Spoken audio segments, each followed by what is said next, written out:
Hello everybody, it's Peter Ryan here from Fluent Leadership, and I'm joined today by the Managing Director of VetCX, Michael Mckeand. Good morning, Michael. G'day, Peter. How are we doing? All right? Yeah, doing well, doing very well. Thanks for joining me from your office apartment there. Lovely decor.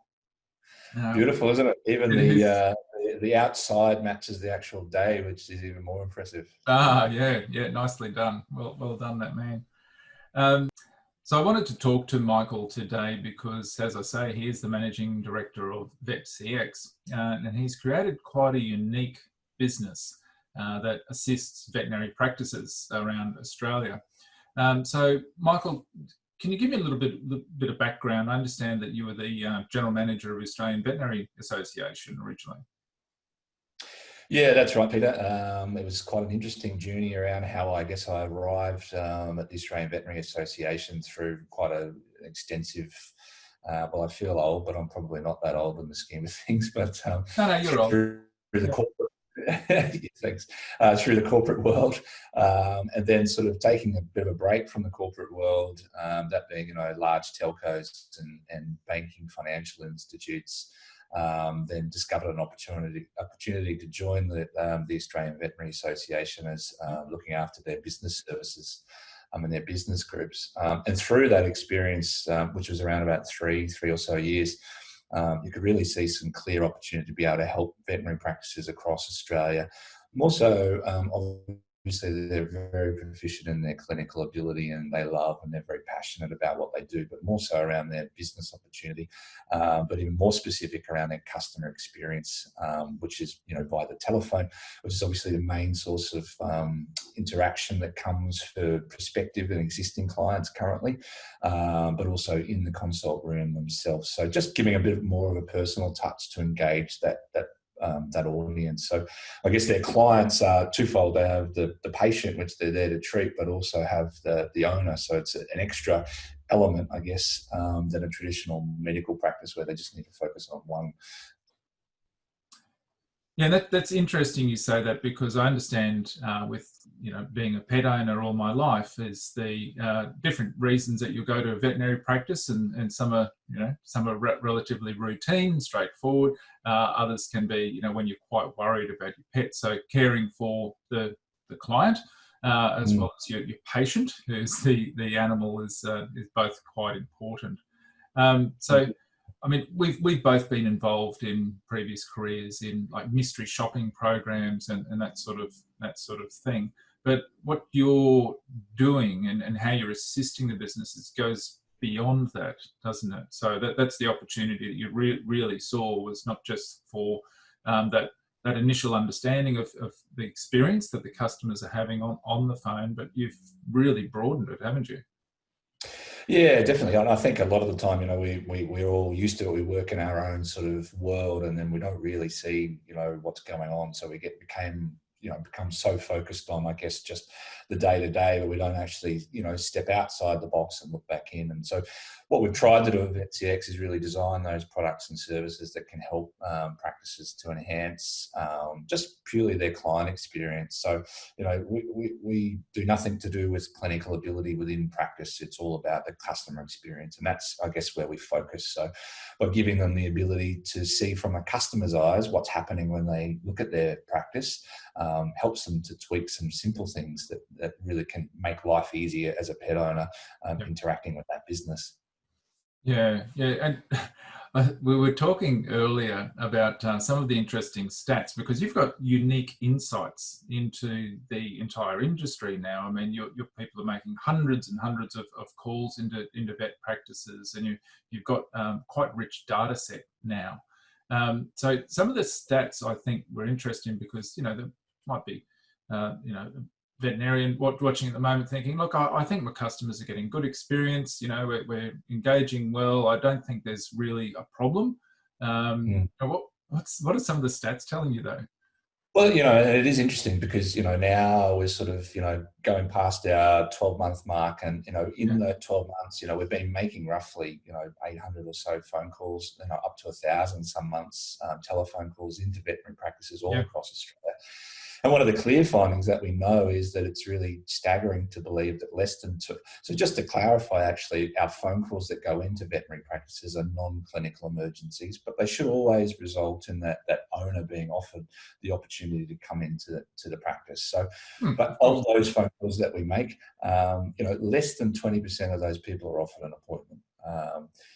So out of all of those phone calls, it's really hard to believe that, you know, we make those calls in, and, you know, and 80% of them go without any sort of offer of saying, you know, look, I understand you sound really concerned about Fluffy.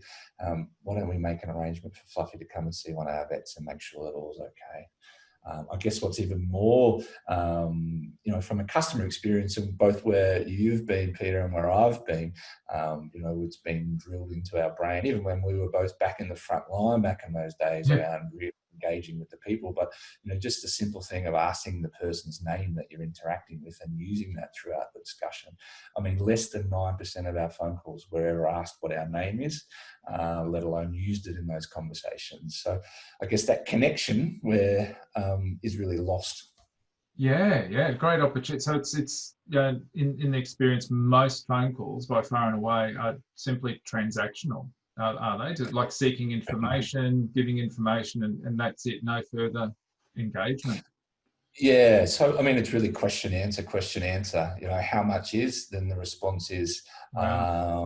you know, where just some simple things where, you know, asking some extra questions, like the simple things like, you know, what's your name? Who am I talking to? Great. And what's your pet's name? Okay, it's Rufus. Fantastic. Those different things go a long, long way into building that rapport. I think Yeah. earlier we were having a chat about, you know, just calling a local tyre shop and asking how much a set of tyres are. I mean, there's so many variables that relate to that.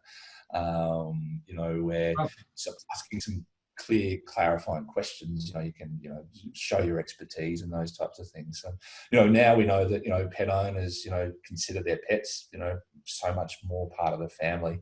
You know, once upon a time when I was growing up, really the dog lived out in the backyard. Now the dog pretty well lives in the bed in most cases. So I know mine does. Certainly sleeps on my legs in the evening, and I'm quite a tall fella, so it really strips my my space in the bed. But you know, it just goes to show the relationship that people have with their animals now.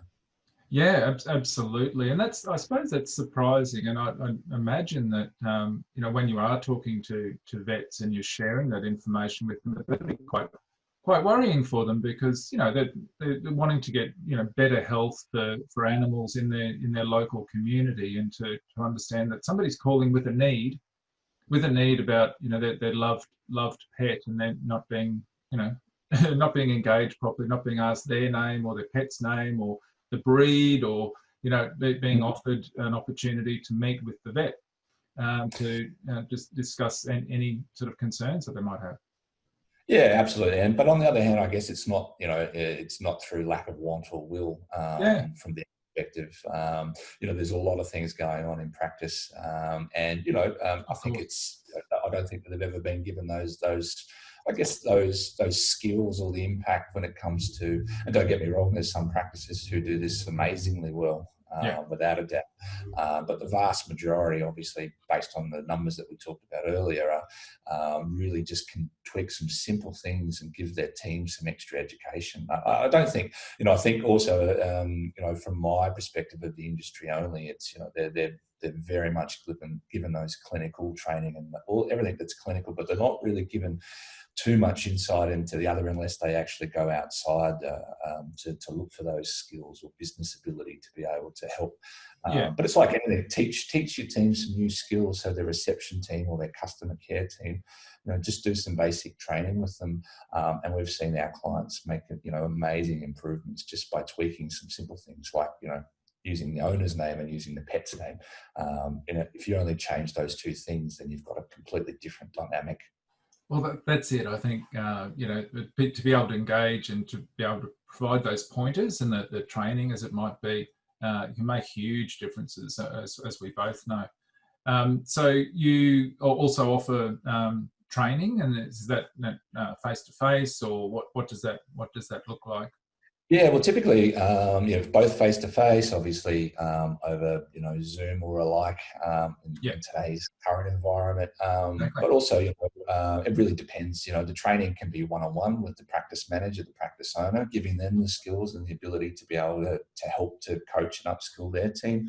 Yep. We can go into practice a whole range of training ability that's there. But I mean, probably one of the biggest learning curves from our clients initially when they come on board with VetCX is just by doing a month's worth of mystery shopping and finding out what's actually going on. So it's Where they're at. it's a snapshot of time.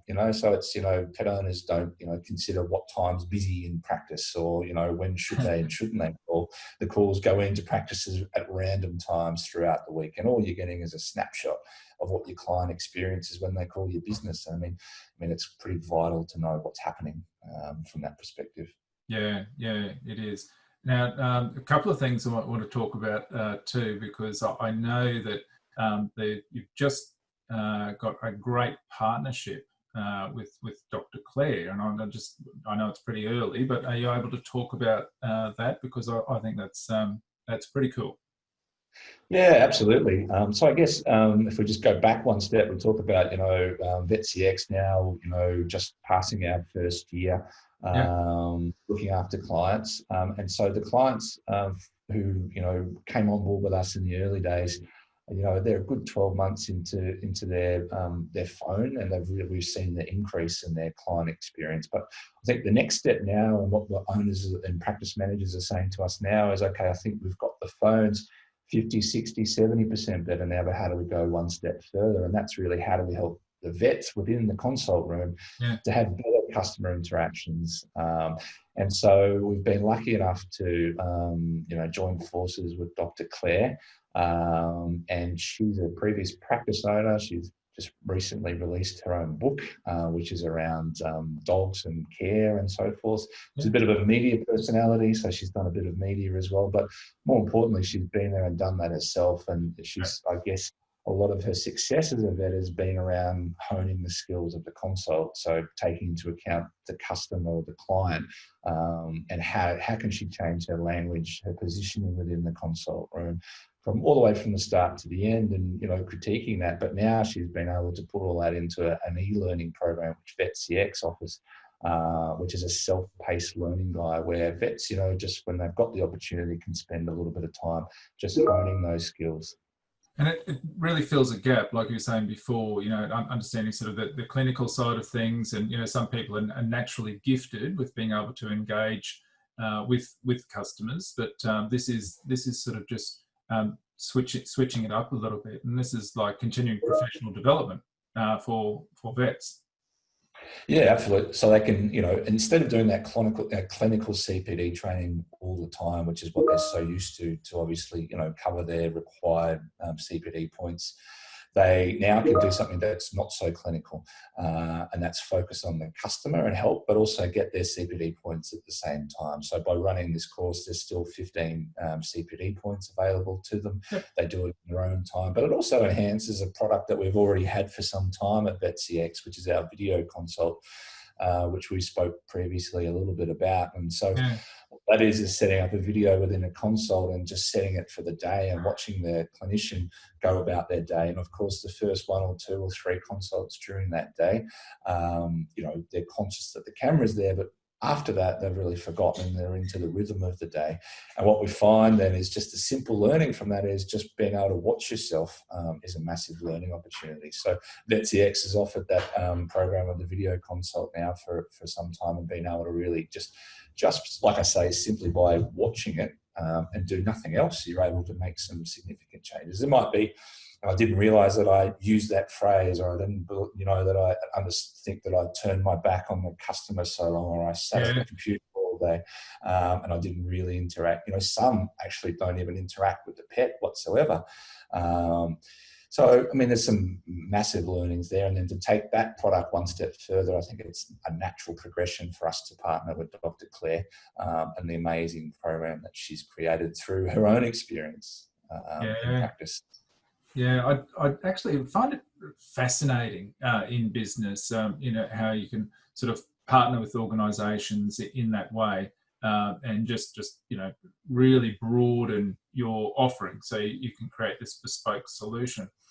What I'm also fascinated about is how you developed your business to look at not only that front line, you know, who's taking the phone calls, what sort of experience is the customer having, but then the veterinary sort of consult experience as well. And it's about sort of that holistic engagement. But you've also got some vet practices that have got you to assist them with the phone calls and actually taking overflow calls, after hours calls, you know, fixed times during the day, or even looking at taking all the calls so that they can guarantee the experience that the customer is having, and sort of eliminating that burden from the practice. I mean, that's I think that is a unique offering as well.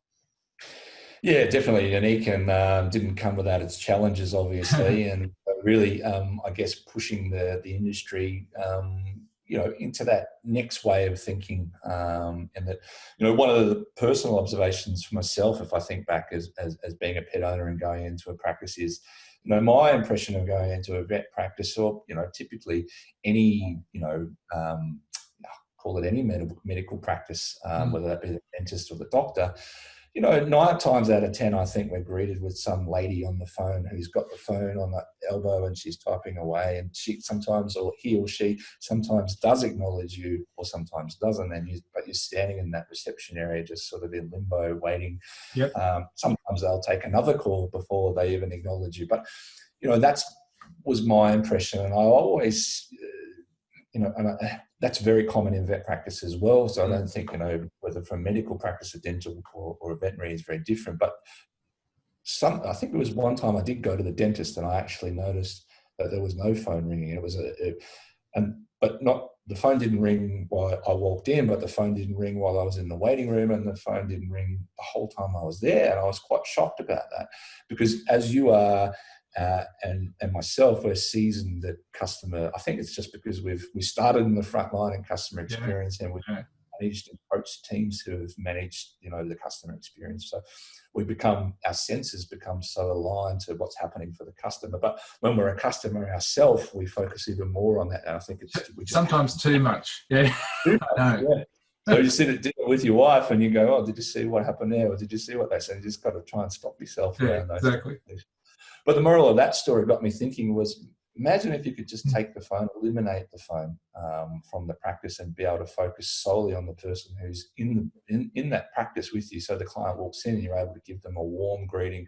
And in the case of our vets, you know, be able to get down on the knee and give the dog a nice pat and let them give you a bit of a lick and make them feel warm. I mean, that's a whole different perception of being able to walk into a practice where someone's on the phone and does or doesn't acknowledge you.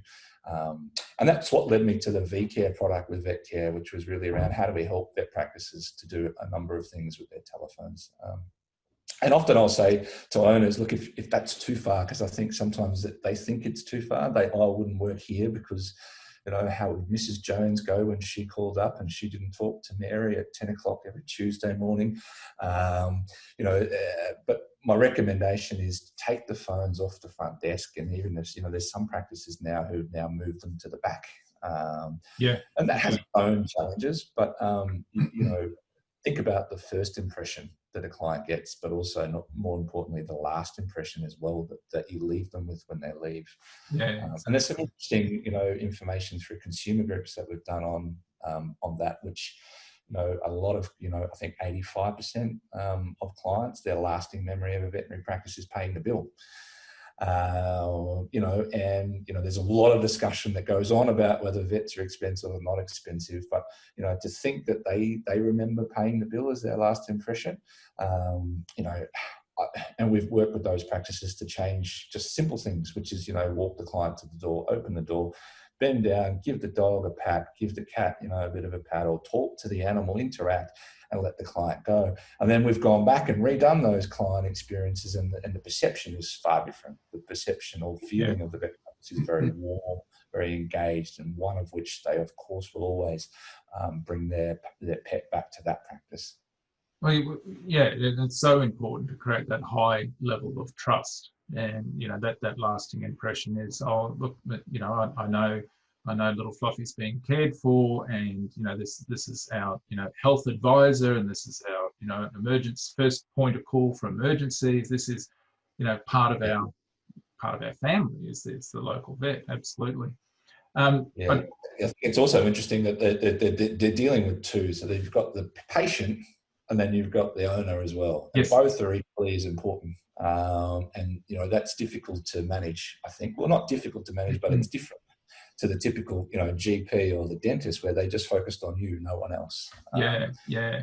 And I think if we just take a little step backwards, I think it's important to point out that when we talk about taking calls, you're not talking about just like an outsourced random call center. You're talking about specifically trained people with back-end systems integration, so that they know the appointments, they know the customer, they know all of the details about the vet practice. So it is a seamless experience in that way. So it's and all onshore based contact center personnel.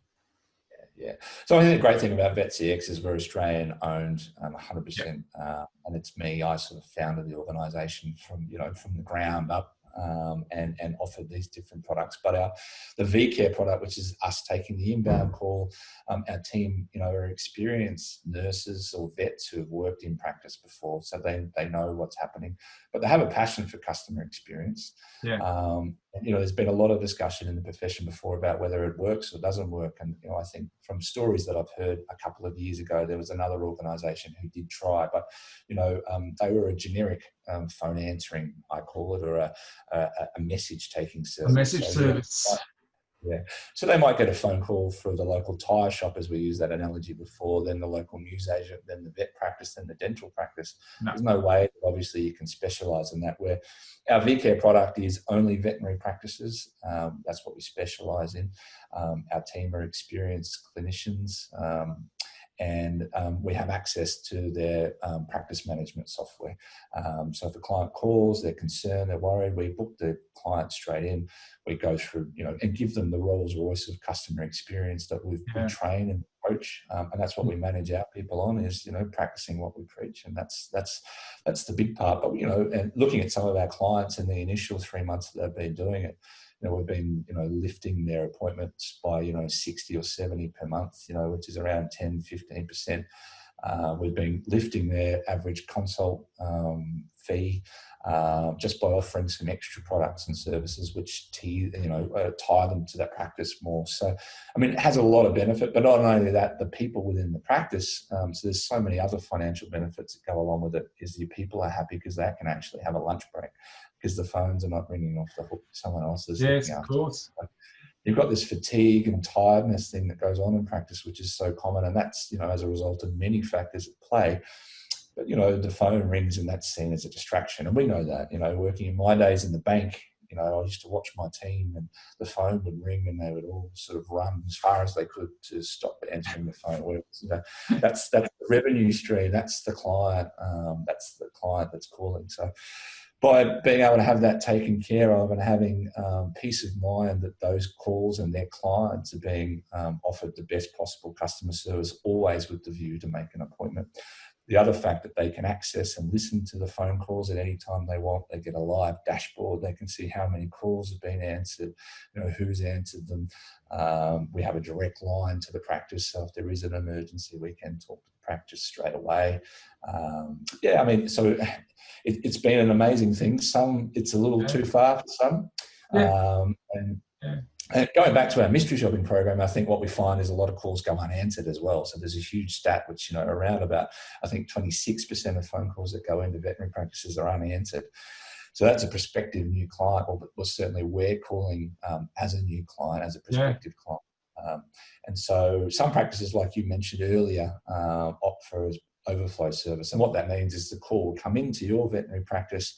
If it's not answered within a certain amount of time, will flow into us. And so at least the client gets their call answered, opposed to, a ringing out scenario. Yeah, absolutely, absolutely. And I think it can't be understated what you're touching on before about just relieving that stress, relieving that pressure inside the practice, because there is, there's a whole lot of stresses in the industry, and working as a vet, and even working as any of the staff inside a veterinary practice. There's that there is a lot of pressure and stress that goes into that, and they're dealing with some quite serious situations sometimes with their pets. So yeah, I don't think that can be understated, that taking away that level of stress in there. Yeah. I think just on that point, there's some of our clients are just, turning on the phone calls for 2 hours a day just so they can actually, and that being in the middle of the days from 11 to 1, just purely so their team can have an uninterrupted lunch break, which goes a Yeah, long way to culture within a practice. yeah, I'd like to think that I would work for someone who has that much of an interest to look out for culture like that. And, you're the expert in culture and, leadership and those types of things. And sometimes you're managing the difference between, a P&L where, you chuck in something like that and that sort of has an impact. But actually, how do you manage the on-flow effect of being able to give people a clear mind, an opportunity to go and eat their sandwich in the park in the sun, for example. yeah, And some veterinary practices listening to this now would be saying, oh my God, that's never happens or never will happen. yeah, But it can be yeah. possible, right? It's possible. So there's probably, talking about people in vet practices listening to or watching this, some of them might be thinking that these stats are just crazy. The data that you've noticed. So 1 in 4 calls potentially going unanswered. And obviously that will vary from time of day. Less than 20% of people being asked being asked if they would like an appointment, and those sorts of things. I mean, that's that's not great customer experience. So what would you say to those people in vet practices listening now about what they can do to actually just get an insight, where they're actually sitting, how the experience is for their customers? Yeah, I mean, it's a good point. I mean, you've got to start somewhere. Yeah, And a lot of times, we're small local businesses operating, small businesses, some are a bit more experienced. But I think regardless whether you're a veterinary practice or any business, you've got to have an idea of what even a snapshot of what your client experience is. yeah, Um, at any time of the day, at any point, regardless of. So it needs to be random. So VetCX offers the customer insights, which is our mystery shopping program, which is 1 call per week that goes into the practice, so 4 per month. The calls come in at a random time throughout the week. Like I said earlier, offered a non-clinical emergency scenario, but should always be offered an appointment. And there's no monthly, there's no commitment, there's no contract. The cost is, by far prohibitive if you think about, just by offering 1 extra appointment, it covers more than its cost. yeah. And then at the end of the month, what you get is, a report which is benchmarked against your local competitors. So once we call your practice, we then call your local competitor, and then we benchmark your score versus your local competitor, the state average and the national average. So you get some good Right. benchmarking to work from. And people watching here, Peter, like we said before, if they are in veterinary practice and they would like to get a quick snapshot, we're happy to offer them 1 month at no cost for them as a special, just to get an idea, so they can get a flavour for what their clients are experiencing. Fantastic. So that's 4 calls over the month at random times. They get a full report and benchmarking, just to get that litmus test of where they're actually sitting. Yeah, and I think some of the things that you take away from that is just listening to, if a call comes in at 9 o'clock on a Monday, we all know in veterinary practice it's, frantically busy on Monday at 9 o'clock. So what are the steps that you can do to actually change that? Also gives you great development opportunities. So we always recommend with our mystery shopping program that, at the end of the month, if Mary had one of the mystery shopping calls, that, you send the call to her, have a one-on-one with her and just talk through that phone call with her. Yeah, it's very initially confronting to hear yourself in a recording, and we all hate it, but once you get used to it, there's actually some real learnings. And I think we've got to get to a place where we can untap that barrier, break through that. But then, listening to that call, you can share it with them and say, I think this went really well. When the client asked you this question, what did you think? I think that they were actually asking this, and maybe next time use this term, explain that. And you'll watch next time Mary takes that call, that call is quite different because she's become conscious. It's like training, if we don't train, or what we don't measure will never change. So, I think back to your question, I would say at least just take an initial snapshot of what's going on with your clients. Yeah, just get a look. So long as, and as we know with mystery shopping reports, if they need to be used for good, for developmental opportunities, and not threatening. It's definitely not a big stick approach, and it can't be anywhere like that. But from an owner's perspective, even a practice manager's perspective, just to get a look at what's going on, is a great thing. Whether it's you've got some particular wellness plan that it's complicated. If you get this, you get that. And how are your team explaining that to the clients? Do they understand? How do we teach the team to be able to change the terminology around what they're saying, because if you don't understand it yourself, then there's no way your people are going to understand that, let alone your customers. So that's some of the basic things I think that you learn. But Oh, mate, that's been fascinating. And I'm just, as we're talking, I'm just casting my mind back to all the experiences I've had with vet practices in various places, and I just think, well, gee, I wish they'd actually, gone through this program previously, or I wish that vet, had actually more of a clear idea about how they come across and how they interact, because I've had very, very mixed experiences, to say the least. Yeah, absolutely. And that probably comes back to that, the brand new partnership with Dr. Claire around the consult training and those types of things. I think, clinical ability, owners assume that the pet is, the vet is very clinically sound, which they are. But sometimes vets get caught up in the clinical side. Are they doing everything right, opposed to, the power of recommendation and talking to them. The pet owner really wants them to say, what is it I need to do, and how do I do it, and how do you make it easy? So just by switching some of their attention and focus on how do I articulate the best next steps for this pet is, makes a world of difference to the owner, but also to the business as a whole. Yeah, for sure. Mate, I think this is there's been a great talk, but I really have enjoyed understanding how you've sort of created a business around a need, and you've got the ability to create sort of completely customized support programs for veterinary practices that assist them wherever they are, and however the mix is of the different services that you offer. So fascinating. Really cool. I'm glad it's an Australian-owned company, Australian-run company, and you've got onshore people assisting with the entire program. I think that's a real testament to the way you've gone about creating the business. So, Michael, thank you for your time, and I've been putting the website and the phone number as well on the video. So for people who want to take up that offer of the 1 month of the mystery call program, and to get a benchmark report, to get an understanding of where your practice is, just follow those links and the contact details there. Michael, Definitely. Thank you so much. My pleasure, Peter. Thanks for having us today.